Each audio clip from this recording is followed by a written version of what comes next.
Hi, I'm Tove Grimstad, and I will present the work Designing in Conversation with Dance Practice on behalf of my co-authors Fdili Alaoui, Elisabeth Schwartz, and myself. We present a long-term collaboration between dancers and designers centered around the transmission of the century-old repertoire of modern dance pioneer Isadora Duncan. Through introducing the concepts of natural movement and harmony of body, mind, and nature, Isadora Duncan disrupted with the dance world's rigid codes of classical ballet at the time. At the roots of this research project are the three of us, Sarah, Elisabeth, and I. Sarah, who is an interaction design researcher and trained dance artist. Elisabeth, a dancer, pedagogue, dance historian, and a third-generation Duncan dancer, here in the performance Isadora Duncan by Jérôme Bell. And finally, myself, an interaction design researcher, musician, and music technologist.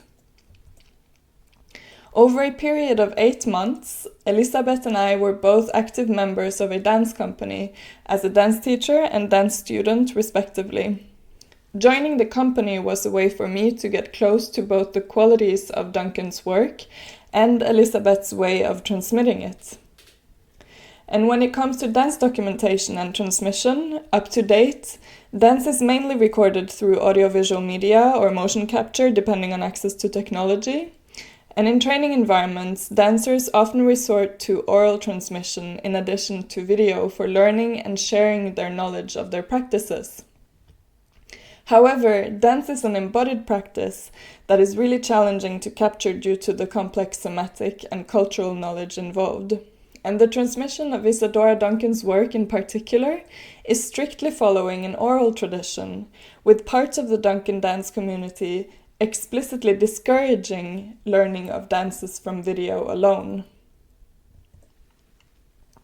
We present a study of research through practice and design in conversation with Isadora Duncan's dance knowledge, where we co-designed probes that manifest our shared embodied understanding of the dance repertoire and that reflect our collaborative practice.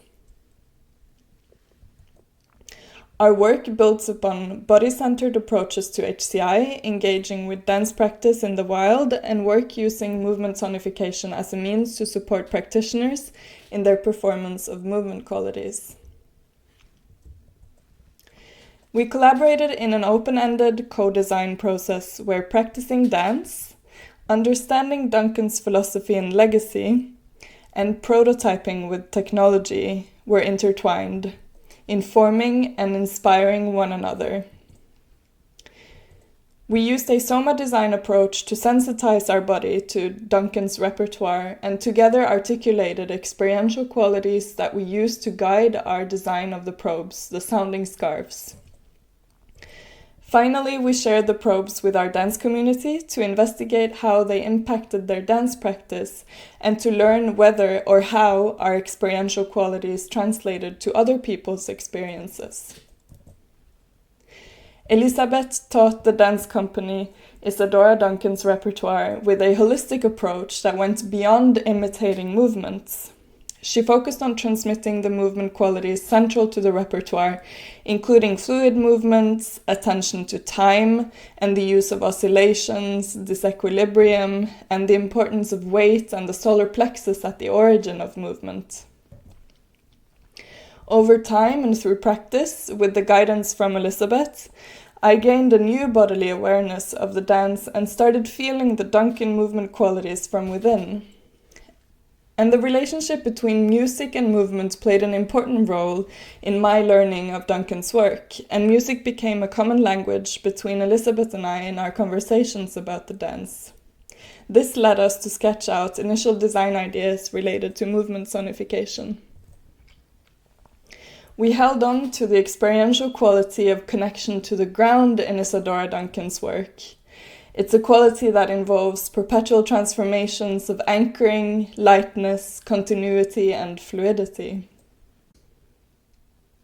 We built the sounding scarves using a temporal motion sensor and max MSP. And finally, we designed 2 silk scarves embedded with temporal sensors and 2 different sound designs for movement sonification. one with ocean sounds, reflecting the experiential quality through a strong sense of gravity and a lingering effect, and the other with voice, whispers, and keywords, and a sense of continuity and perpetual transformations. This is the sound design, The Ocean, and you see max MSP on the left and how the sensor moves across the 2D space with grains of audio in max MSP.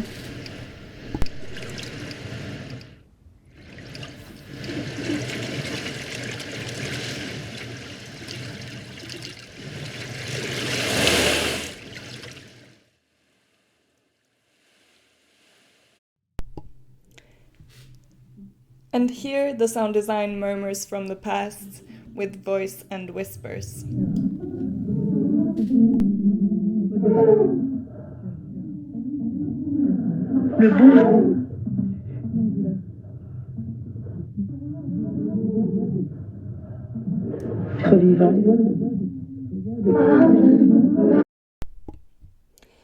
We then shared the probes with 6 dancers from our dance community.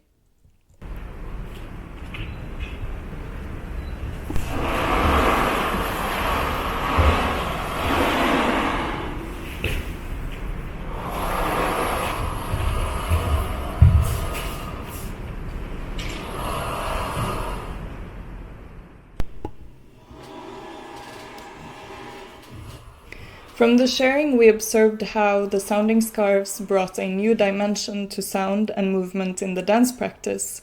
The scarves made Duncan's movement qualities palpable to the dancers, emphasizing continuity, rhythmic qualities, and movement propagation.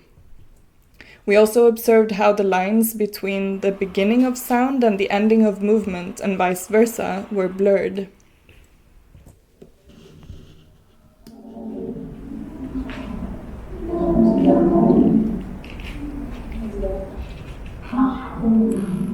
And one group had a profound experience of sound, facilitated by Elisabeth, who encouraged them to be attentive to the sound and to each other. Another group had a different experience, feeling detached from the sound and struggling to find variety in their movement. For further details on our findings from this sharing, I invite you to read the paper. The technology seamlessly integrated into the dancers' regular rehearsal environment and did not dominate the dance practice.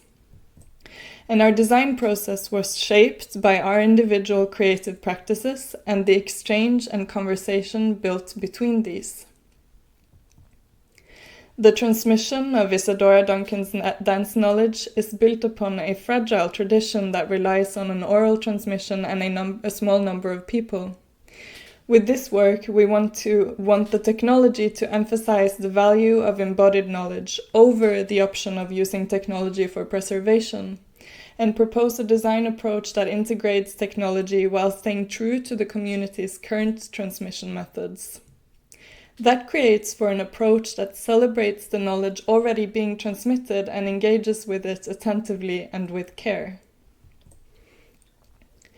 In our collaboration, the time spent together made space for humility, slowness, and careful listening. My own sensitivities to dance have transformed throughout this work, and becoming a part of a dance community that I'm now in have made it much clearer to me what is at stake when we as designers and technologists enter a creative stage, and whether we facilitate ongoing practice or intervene in potentially harmful ways that do not value existing knowledge. Rather than taking on interventionist strategies, designing systems that support transmission where perhaps no one even asked for support, we aim to develop on how design can become one of the means to dialogue with other practices, to share knowledge, and to ask questions.